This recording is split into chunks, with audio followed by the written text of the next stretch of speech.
advertisements on the radio for the new Lexus will go from 0 to 100 in 2.3 seconds. Who's going so fast? Where are you going that you need a car that will go 100 miles an hour in a second? Because we can.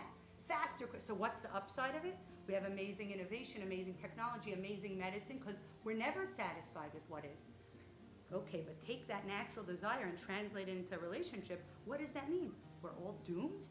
You're really exciting, you're really attractive, I really enjoy being with you, I really love you, but I don't know, 30 years later, you're still lovely and I still love you, but like, could we not pretend that this is like the same feeling from, when we first met? How's that? How would it be possible?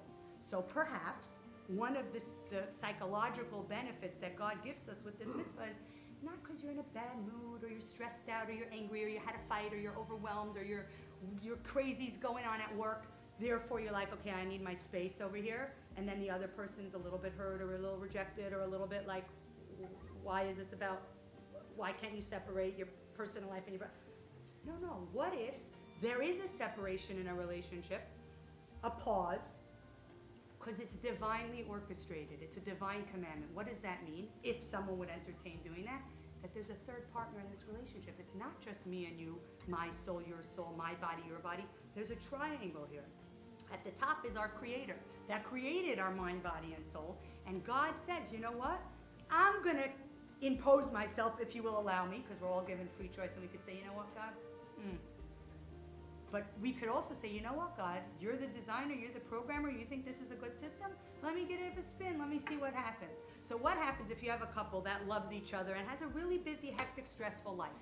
Tons of activities, tons of social obligations, tons of financial obligations, and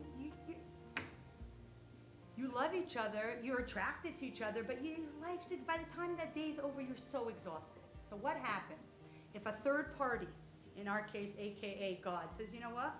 Hands off, talk, communicate, do not touch each other for this duration. What's going to happen at the end of this time? Doesn't matter what is on your schedule, what is on your calendar, what you got going on.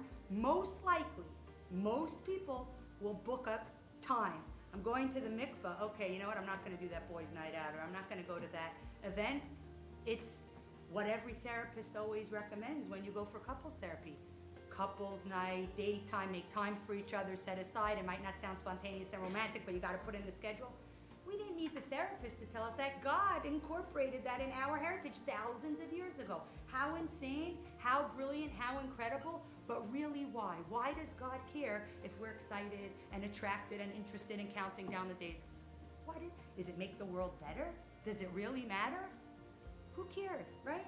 So I'm on campus tabling on an average Wednesday, and I'm going to the mikvah later, and everyone's coming going, I'm like, you don't know, but it's a national holiday in my house tonight. You don't know, you think it's just average Wednesday. What do you know? It's no one's business, it's private. But I'm married 18 years. I think that's pretty cool that I have national holidays that no one knows about. Why? It's God's fault. But really, why? Why does God care that I should be enthusiastic, energetic, interested, passionate in my spouse when we're so busy and we got so much chaos going on? Why does God care? And how do I know God cares? Because there's nothing more important than a mikvah. How do I know there's nothing more important than a mikvah? Because you can even sell a Torah scroll to build a mikvah. Why does God care about my personal intimacy and my oneness? Because there is nothing more important in God's eyes and in God's vision for making our world heaven on earth, or a happier, better, peaceful world, than every single home, every single family unit, every single couple being as connected, loving, warm, united, and harmonious as possible. How do I know that God really cares about it? Because of this mitzvah of mikvah.